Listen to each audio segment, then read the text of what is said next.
Brasil. Eu sou Mônica Monteiro, vice-presidente de Sustentabilidade e Empreendedorismo da Caixa, que é o maior banco social do mundo e o maior executor de políticas públicas no Brasil. E a gente está aqui hoje para falar da importância da preservação, da conservação da biodiversidade brasileira, para mitigar a mudança do clima e também para trazer oportunidades de geração de renda e desenvolvimento econômico, né, para essas comunidades. Eu estou aqui com link direto lá com Brasília, com a Alba Cordeiro e com o Guilherme Valadares, e aqui presencialmente comigo está o Luiz Felipe Moura. O Luiz Felipe, ele é o coordenador do Museu de Ciência da Amazônia, o MUCA, é também diretor de sustentabilidade da AMA Brasil e fundador e diretor da MED Made Amazônia. Aqui a Alba Cordeiro, ela é mestre em Ciências Biológicas, Ecologia e Conservação, e há mais de 10 anos ela trabalha com projetos de gestão relacionados à cadeia produtiva da biodiversidade, e ela está aqui representando um projeto que é apoiado pela Caixa, que é o Águas Serratenses. E o Guilherme Valadares, ele é engenheiro florestal, e ele também há mais de 20 anos trabalha nas áreas de sustentabilidade e conservação de ecossistemas e está aqui hoje conosco para falar de um outro projeto apoiado pela Caixa, que é o Fogões Mais Eficientes. Então, eu queria dar boas-vindas a todos aqui, agradecer a presença. E aí, para a gente começar a nossa conversa, eu vou passar um vídeo rápido, né, primeiro do projeto Águas Serratenses, para poder a gente conhecer o projeto.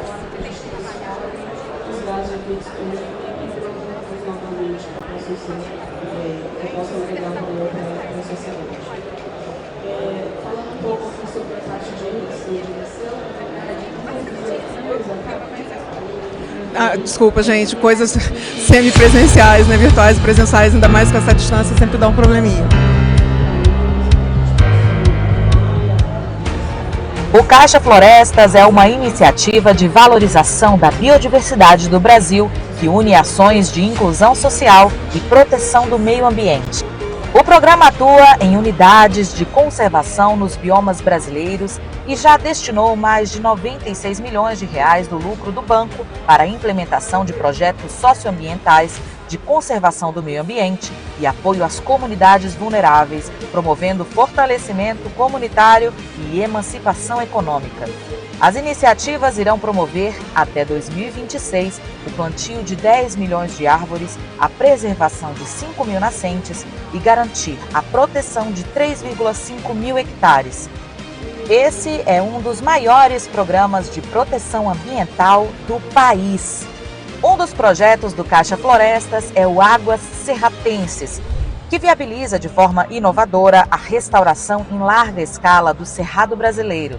Serão restaurados mais de 800 hectares do bioma por meio da técnica da semeadura direta, que viabiliza o aumento da escala de produção de sementes nativas de base comunitária e consequente geração de renda com a conservação das áreas nativas. O objetivo é promover a revegetação com semeadura direta para desenvolvimento de 880 mil árvores e proteção de 40 nascentes na região do Alto Médio da Bacia do Tocantins, Araguaia, além de realizar a capacitação de mais de 400 pessoas para coleta e comercialização de sementes nativas. E aí, a partir desse projeto, a gente tem uma perspectiva de coletar aí aproximadamente 24 toneladas de sementes, então uma grande quantidade de sementes ao longo dos próximos 3 anos. E isso gera, né, um compromisso dessas comunidades, um novo olhar dessas comunidades em relação ao cerrado preservado, onde ele vê o cerrado de pé e tira renda a partir disso. E é uma renda que faz diferença para várias comunidades que trabalham com a gente no projeto. Meu sonho é dar dignidade, né, para as comunidades, para as famílias e dar empoderamento para as mulheres, sabe?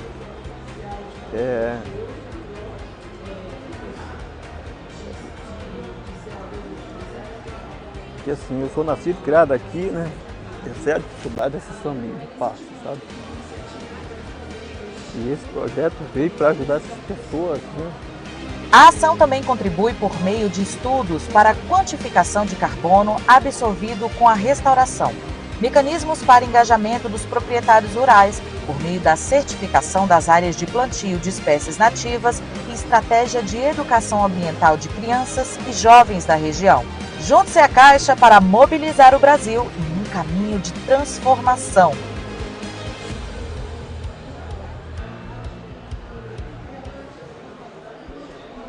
Bom, esse foi o projeto Águas Serratenses, que é apoiado pelo Caixa Florestas, que é uma das maiores iniciativas de recuperação de florestas no Brasil. Alba, boa tarde. Um projeto lindo que emociona mesmo a gente, né? Como a gente viu. Fala um pouco mais de como é que está sendo essa relação com a comunidade. Como é que você está vendo que a comunidade está se envolvendo com o projeto e que progressos, né? Que resultados que a gente já consegue vislumbrar.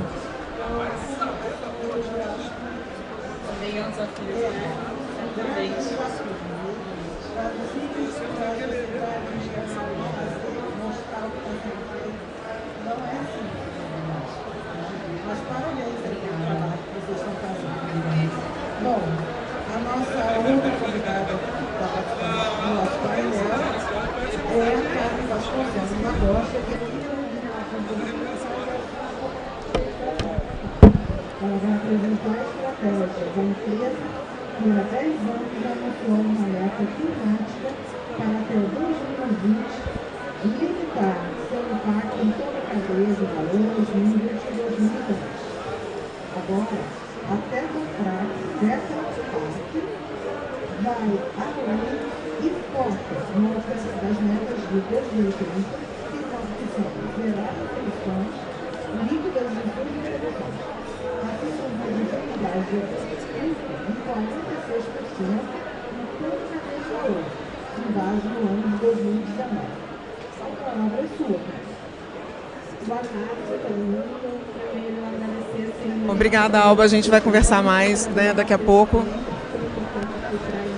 A gente vai conversar um pouco mais daqui a pouco, mas agora eu queria passar também um outro vídeo curto do projeto Fogões Mais Eficientes, né? E depois a gente puxa o Guilherme e bate um papo.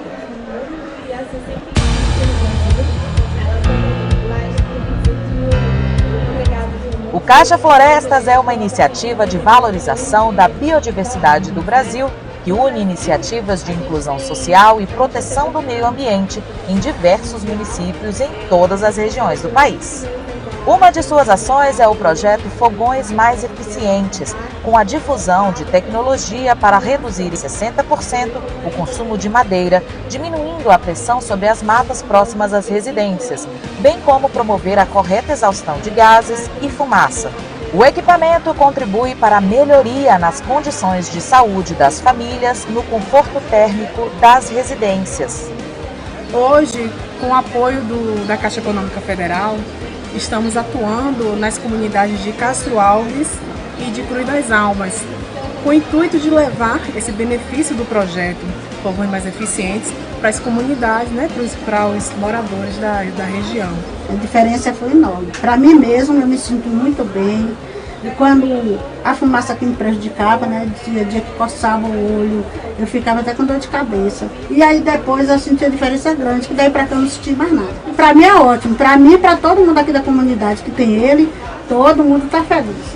Serão construídos mais de 7.000 fogões a lenha de maior eficiência e a tecnologia será transferida aos moradores da região para replicação em mais residências. Também está sendo difundida em larga escala a criação de quintais agroflorestais nos biomas Caatinga e Cerrado, com a implantação de 1.000 espaços para a revegetação das regiões beneficiadas, com plantio de aproximadamente 1,2 milhão de árvores.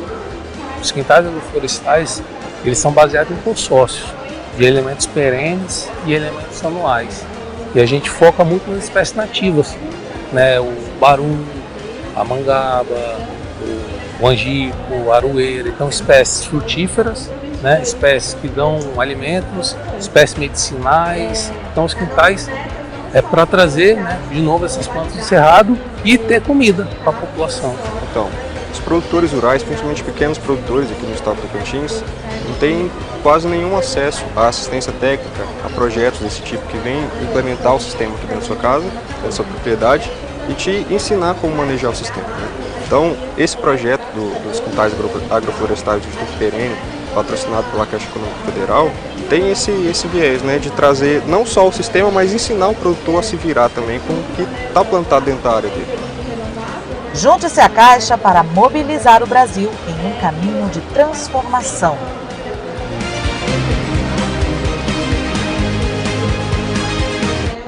Bom, esse foi o projeto Fogões Mais Eficientes Guilherme, a gente viu que é um projeto, sim, de conservação da natureza, mas ele também é um projeto de saúde, né, que cuida das pessoas. Falam assim, bem-vindo, obrigado por estar aqui conosco. Compartilhe um pouco com a gente como é que está sendo essa melhoria nas condições de saúde da família e como que é importante transferir a tecnologia dos fogões para as comunidades, né, para que elas tenham uma independência maior na hora de construir suas casas. Excelente. Então, bom dia, Mônica. Boa tarde para vocês aí. É realmente uma honra poder participar aqui com vocês nesse evento, né, mundial. E aí, puxa vida, o nosso projeto é um projeto fantástico. Ele atua em 2 estados, no Tocantins e na Bahia. E aí, respondendo diretamente a sua pergunta relativa à saúde das pessoas e da formação local, da transferência de tecnologia local, é a condição que a gente chama da linha de base, né, quando a gente chega nessas comunidades, o que a gente enxerga, o que a gente vê, são os fogões abertos, cozinhas muito sujas, panelas sujas e pessoas que reclamam, na maioria dos casos mulheres, do impacto na pele, no pulmão, nos olhos. E a partir do momento que a nossa tecnologia chega dentro da casa das pessoas, quer dizer, esse problema ele não é eliminado 100%, mas esse problema ele é reduzido de forma drástica. Então muitas vezes a cozinha é o centro da família, né, onde a família se reúne. Então é muito gratificante a gente poder voltar depois do nosso fogão construído e ver um ambiente mais limpo, mais higiênico. Obviamente um consumo de lenha muito menor do que era antes, que esse é o objetivo maior nosso, talvez.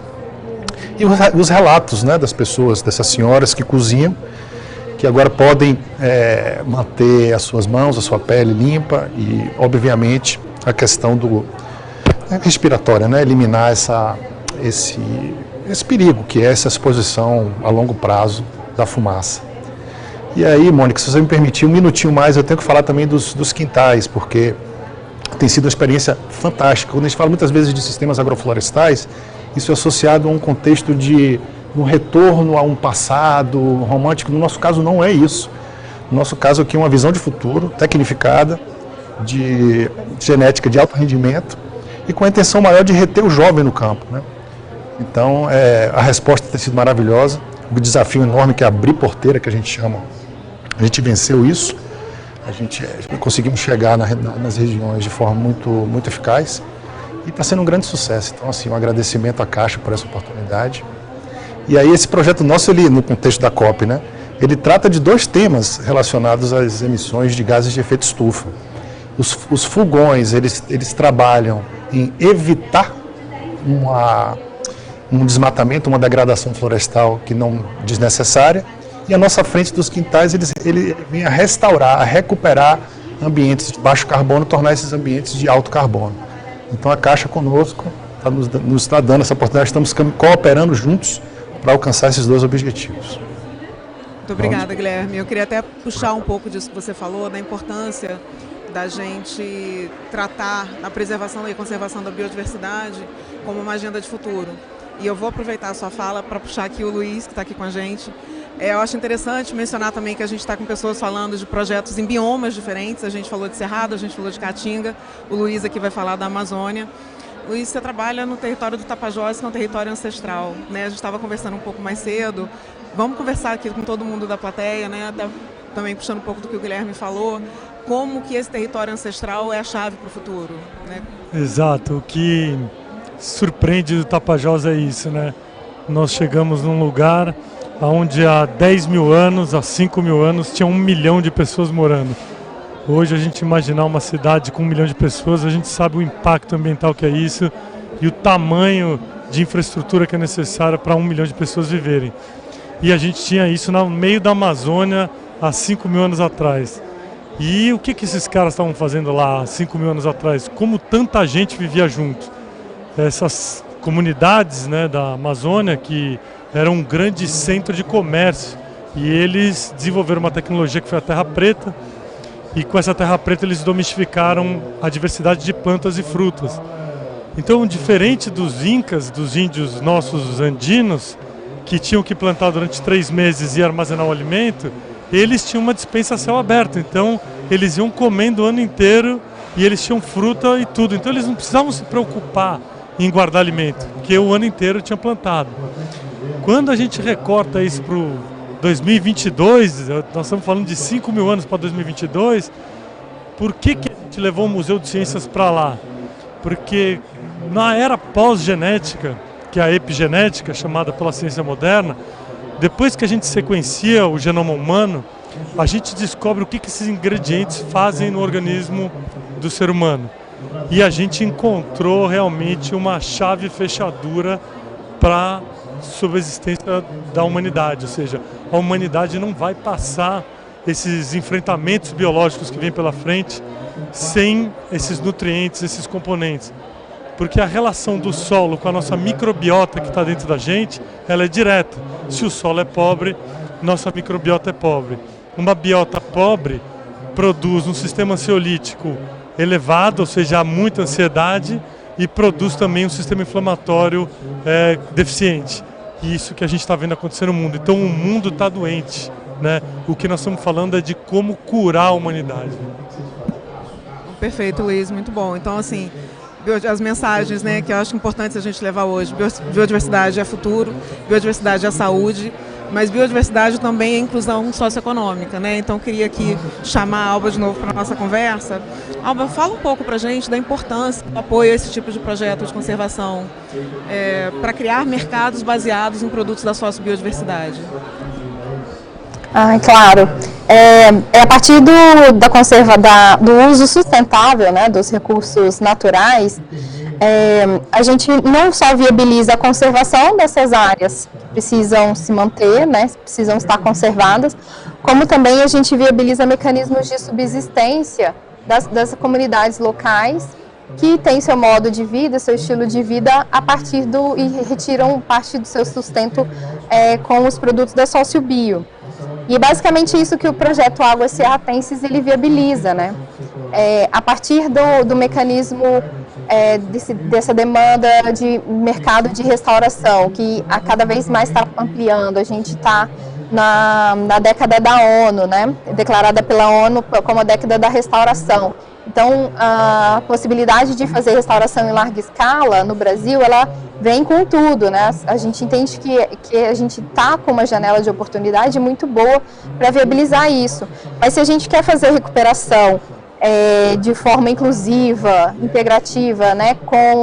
De forma mais justa, com benefícios sociais e economicamente mais justa, necessariamente a gente precisa olhar para a cadeia de suprimento, né? O modelo que a gente trabalha de recuperação no Cerrado, e a gente já vem conseguindo fazer recuperação em larga escala no Cerrado, por meio da semeadura direta, também conhecido como muvuca de sementes. Então, basicamente, a gente junta várias espécies do cerrado, e aí a gente está falando das espécies que compõem o cerrado, e aí entram as gramíneas nativas, arbustos e árvores, e jogamos essas sementes na área previamente preparada, com solo preparado. Para te dar um exemplo, a gente está com uma equipe agora trabalhando com a recuperação de 30 hectares na região do município de São João da Aliança. São 30 hectares no assentamento, numa área de reserva legal, então um ambiente que necessariamente pelo código precisa ter vegetação nativa e não tem. Então a equipe está trabalhando a recuperação nessa área. Ali a gente tem a proposta de trabalhar fazer o uso de semear, né, 1 tonelada de sementes. Então você imagina, uma quantidade dessa de sementes precisa do quê? Precisa de uma organização prévia disso. E aí que entram o estímulo à organização das comunidades base, comunidades tradicionais, para se estruturar, para se organizar e fornecer as sementes, o material, o insumo para a recuperação. Daí a gente consegue aliar tanto a conservação quanto os benefícios sociais. E acho que essa é a chave, né? A oportunidade que a gente tem. E o projeto financiado pela Caixa, ele possibilita justamente a gente organizar e melhorar essa estrutura para atender essa demanda que vem chegando aí com a década da restauração. Obrigada, Alba. Bom, Guilherme, continuando aqui no tema do incentivo à bioeconomia, como que o incentivo à bioeconomia pode ajudar, então, na preservação? Você falou de manter o jovem no campo, né, de atrair esse jovem para uma atividade que é ancestral, como é que é o relacionamento com as comunidades na estruturação de um projeto desses, né? Como é que a gente pode trabalhar mais próximo dessas comunidades? Ô, Mônica, com a experiência que eu tenho, né? Eu não vejo pessoas desmatando ou degradando o ambiente natural porque gosta de fazer isso. A pressão é uma pressão de trabalho e renda. Quando a gente trata de bioeconomia, o que é que a gente está falando aqui? Nós estamos falando da aliança entre recursos naturais, tecnologia e inovação, mas com um componente principal, que é o quê? Isso tudo para a geração de trabalho e renda. Quando a gente fala de bioeconomia, e o Brasil, nós temos a maior biodiversidade do mundo, então nós somos campeões em potencial disso. Então, assim, trazendo por causa dos nossos quintais, com o apoio da Caixa, nós já estamos chegando em biopropriedades com uma base genética de altíssima qualidade, com inovação em mecanização. E aí minha visão de longo prazo com a Caixa qual é? Nós não podemos parar aqui. Uma bioeconomia, ela tem que ter uma visão de cadeias produtivas. Então a gente tem que dar acesso a esses pequenos proprietários de crédito para mecanização. Nós temos que incentivar a pesquisa e desenvolvimento das nossas espécies nativas, os potenciais das nossas espécies nativas. E, obviamente, investir em agroindústria, né? E aí eu acho que esse primeiro passo agora está sendo dado com essa nossa parceria. Nós estamos trazendo a genética e a mecanização a uma grande quantidade de pessoas. Aí o próximo passo é o quê? Vamos criar ou juntos promover essa cadeia produtiva. Então, assim, se o proprietário tem a possibilidade de gerar renda e trabalho com um ambiente natural, acho que esse é o nosso objetivo, esse é o nosso foco. E as comunidades adoram isso, essa linguagem com a comunidade é muito fácil. Não é uma linguagem simples, não é uma linguagem técnica, a gente talvez trate aqui, mas esse conceito cai muito fácil. Quer dizer, todo mundo quer o Cerrado em pé, a Mata Atlântica em pé, a Amazônia em pé, mas gerando trabalho e renda. Muito bom, Guilherme. Muito bom, Guilherme. Acho que é muito importante esses pontos que você trouxe. Bom, a gente começou aqui a nossa conversa hoje mostrando um vídeo, né, de dois projetos apoiados pela Caixa, mas o Luiz aqui vai ser muito em breve, vai ser também um parceiro, né, do Fundo Socioambiental da Caixa, por meio do Museu de Ciência da Amazônia, né? E aí, Luiz, eu queria que você falasse um pouco de como é que o museu já apoia e vai apoiar ainda mais a conservação e o uso sustentável do Tapajós. Exato, esses dois projetos aí têm muita semelhança com o nosso projeto, porque a partir desse banco de sementes que nós estamos fazendo de seleção natural, então qual que é a estratégia do MUCA? Por que ele é um museu? Ele não tem obra de arte, ele não tem acervo, ele não tem memorabilia. O que ele tem é um acervo de sementes e um acervo genético. Esse acervo genético é um recorte atual do que existe de genética na Amazônia, ou seja, por isso que nós estamos acervando isso dentro do museu, selecionando as melhores árvores, as mais produtivas dentro de uma floresta de uma unidade de conservação. Então, ou seja, nós temos uma unidade de conservação de terra preta, da onde existem diferenciações de árvores mais produtivas e menos produtivas, que já são as melhores árvores da Amazônia, e dessas nós estamos pegando as melhores sementes para recortar esse banco genético. A partir desse banco genético, a gente vai criar um germoplasma, né, as micropropagações disso, e vamos poder espalhar isso e ter uma alta produtividade. Como?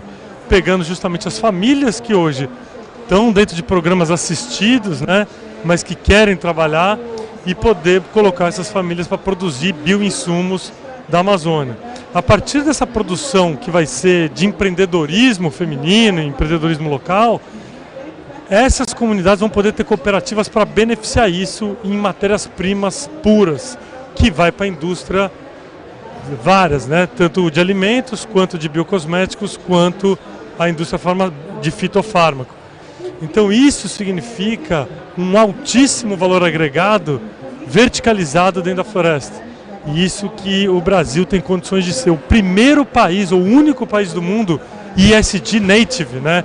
Porque nós estamos falando de plantar, de gerar produtos, tudo isso com comunidade dentro de ecossistemas e de biomas brasileiros, né? Então, nenhum outro país do mundo nasce com empresas que são ESG Native, ou seja, todas as empresas que usaram esses insumos, elas já são ESG, porque os insumos foram plantados dentro de unidades de conservações que geraram benefícios para as comunidades, que geraram riqueza e que deixaram o meio ambiente melhor. Esse é o diferencial do Brasil, que a gente não pode perder essa janela da história, né? Muito bom. Eu acho que vocês três trouxeram abordagens muito complementares com relação a esse vínculo da conservação da biodiversidade, né, e da regeneração florestal com o desenvolvimento social e econômico do Brasil. E eu vou correr um risco aqui, né, mas que eu acho que é importante a gente discutir. Eu queria que vocês dissessem, então, como é que as instituições financeiras como a Caixa podem apoiar o desenvolvimento dessas cadeias produtivas, podem apoiar essas pesquisas tecnológicas, para além do que hoje a gente já faz com o Fundo Socioambiental da Caixa, que é não reembolsável. Qual que seria o papel, então, das instituições financeiras em apoiar o desenvolvimento dessas cadeias? Eu vou inverter aqui um pouquinho a ordem, vou começar aqui pelo Guilherme. Eu acho que eu me adiantei um pouquinho, já falei um pouco disso, mas aonde eu aponto é assim, eu acho que pesquisa e desenvolvimento é fundamental, né, para encontrar essa parceria. Como é que a instituição financeira pode ser parceira da universidade, dos centros de pesquisa? Como é que a gente pode levar esse centro de pesquisa para lá, para o nosso interior, né, porque a gente chama do Brasil profundo, que não fiquem só nos grandes centros. Eu acho que a instituição financeira pode trabalhar aí. Eu acho que apontar linhas de crédito específicas para a agricultura familiar, para os pequenos proprietários, acho que também é fundamental. E, obviamente, né, o incentivo à agroindústria, né, a agregação de valor. Acho que todos nós usamos esse termo. O Brasil tem que deixar de ser somente produtor de commodities, ou de produtos, simplesmente o recurso natural. Eu acho que o papel da instituição financeira agora é fortalecer esse caminho, né? E como o Luiz mencionou, eu acho que eu não quero ser repetitivo, o nosso Brasil, que a gente ama, que a gente quer, é o maior potencial do mundo. Vamos tornar esse potencial uma realidade. Eu acho que não falta inteligência, não falta esforço, organizações competentes, comprometidas. E aqui temos 3, né, desses junto com vocês, com a Caixa. Então o futuro nosso é grandioso, eu acredito. Muito bom, muito obrigada.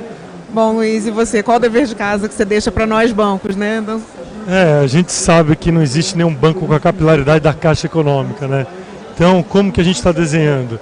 Nós trouxemos o Sebrae, segunda-feira, dia 21, nós vamos estar lá lançando o Polo de Bioeconomia da Amazônia.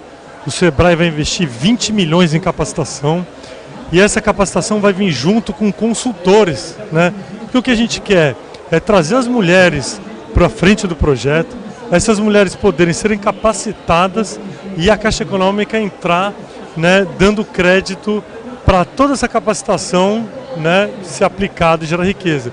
Então o que nós desenhamos? Nós desenhamos quintais que rendem até de 80 a 100 mil por mês, por família, por 1 hectare, né, de produção.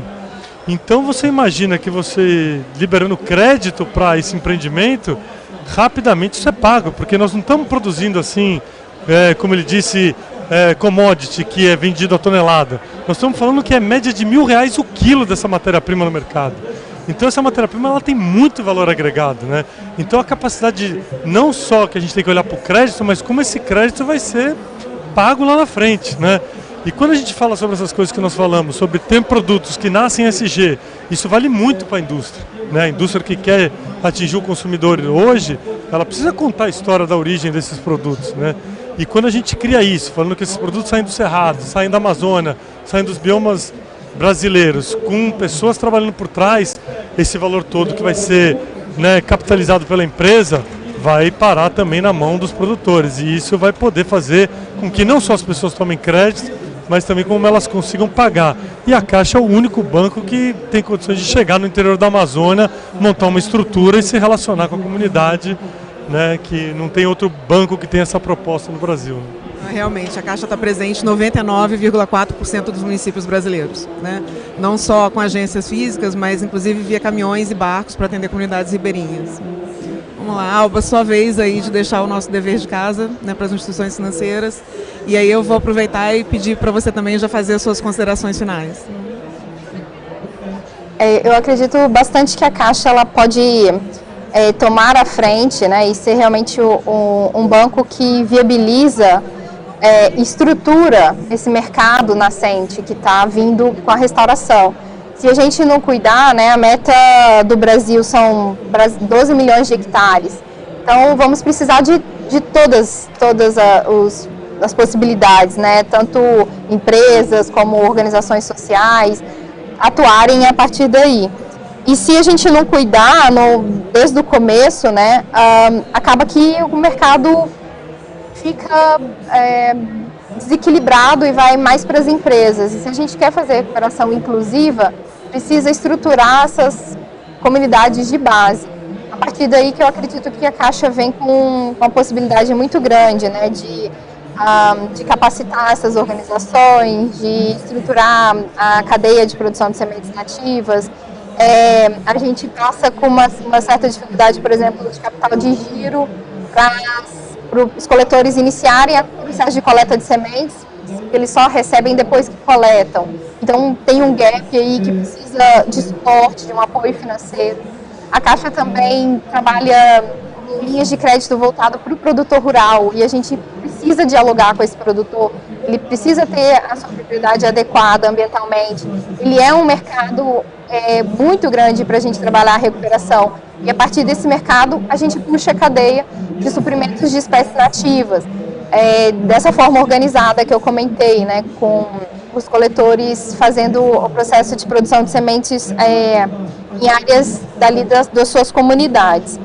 E existe um mercado muito grande também para inovar, né? A gente diz que o agro é tech, mas também o eco, né, da ecologia também pode ser tech. A gente tem tecnologias de sementes que precisamos melhorar para a recuperação.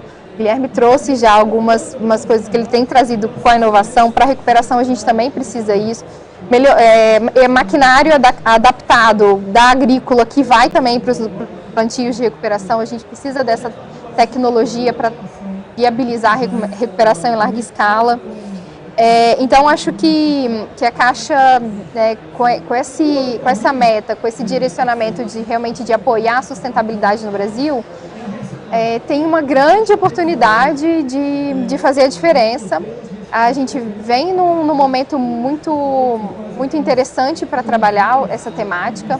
E no que tange ao projeto, a rede de sementes, toda essa organização que a gente montou a partir de várias organizações, a gente não faz isso sozinho, precisa realmente de ter um arranjo regional que possibilite linkar a demanda de restauração com produção de sementes.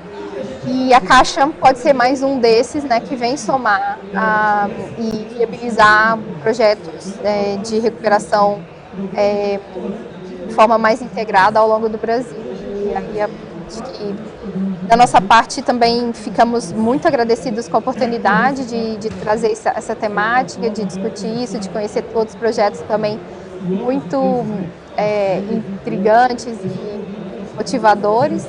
E a gente fica à disposição de construir essa história juntos. Essa é uma oportunidade única que a gente tem e ficamos aí à disposição. Esse ponto que você trouxe da parceria, da cooperação, ele é muito importante, né? A gente sabe, quando a gente fala de conservação, quando a gente fala de mitigação da mudança do clima, são questões que não são conseguidas resolvidas por um ator só. Então, de fato, a Caixa sempre atuou em rede, tem essa capilaridade enorme, e agora com a criação recente, né, da Vice-Presidência de Sustentabilidade e Empreendedorismo, a nossa meta é transformar a Caixa numa plataforma de conexão desses diversos atores, não só para mobilizar capital, mas também para a gente levantar esses discursos, trazer esses temas emergentes cada vez mais para o mainstream, né, financeiro brasileiro. Eu acho que é assim que a gente vai conseguir andar. Obrigada, Alba, pela sua participação, pelo seu tempo, pela sua dedicação ao projeto, né? E Guilherme, eu queria abrir aqui para as suas considerações finais. Mônica, primeiro assim, eu queria obviamente agradecer essa oportunidade, mas mais do que isso, eu acho que cabe aqui uma homenagem à Caixa, porque o Caixa Floresta, junto com o Fundo Socioambiental da Caixa, é um programa muito grande, muito robusto, que obviamente veio de vocês com um grau de risco, né, e que vocês tomaram esse risco, essa vontade de fazer, então, puxa vida. Temos que louvar essas iniciativas da Caixa. E assim, temos muito a fazer. Contem com o Instituto Perene, contem comigo, nossos profissionais capacitadíssimos, nossa relação com as comunidades é muito forte, cada vez se fortalece mais, estamos prontos para trabalhar em conjunto com vocês e com a nossa rede de parceiros também. Obrigada, Guilherme. Bom, Luiz, agora suas considerações finais. Eu acho que uma das coisas que mais me marcou de tudo isso do Tapajós foi o seguinte: quando a gente olha para o Vale do Silício e vê tudo que aconteceu nos anos 2000, né, com as tecnologias de pós-guerra que criaram o maior vale tecnológico do mundo, e a gente olha para o Covid, né, que foi realmente a maior bomba atômica talvez que caiu no planeta, e a gente olha a gente percebe quanto vale a cura hoje em dia, né? Tudo isso que nós estamos falando aqui é como a diversidade brasileira, a biodiversidade brasileira, ela é uma plataforma de cura. E a cura não vai ter preço, as pessoas vão pagar o que for para se curarem. Então isso que a gente está falando aqui é o maior programa de enfrentamento biológico do mundo, né? Como o Brasil se prepara para isso, como que o Brasil pode deixar de fornecer ração para porco chinês e passa a fornecer enfrentamento biológico para os brasileiros e consegue exportar isso, né, para o mundo também. Ou seja, nós não temos discriminação de quem tem que salvar primeiro. Nós, como projeto humanitário, nós temos que primeiro, claro, cuidar dos brasileiros, ver como que a gente vai se tornar a maior plataforma de cura do mundo através desse banco genético nosso, que é o mais vasto do mundo, mas depois exportar isso e também se tornar a maior potência econômica nessa indústria da cura e da longevidade que não vai ter preço no futuro. Então a gente não pode perder esse bonde da história, e a Caixa saindo na frente com isso, ela realmente dá um passo realmente gigante para a humanidade, para clima, para tudo isso no planeta, que eu acho que não tem precedente. Nenhum banco talvez ainda se atentou para isso que vocês estão fazendo, e também acho que só vocês teriam capacidade mesmo de fazer isso, porque vocês sabem lidar com as pessoas, e é disso que a gente precisa, né? Na agrofloresta ela não depende de máquinas, ela depende de gente e de almas que estão ali por trás de toda essa tecnologia. Então eu acho que esse é a grande mensagem da gente usar toda a era tecnológica para converter o Brasil na era da bioeconomia. Gente, muito bom, né? Muito bom mesmo ter conversado aqui com vocês. Eu estive aqui hoje conversando com a Alba Cordeiro, com o Guilherme Tavares e com o Luiz Moura.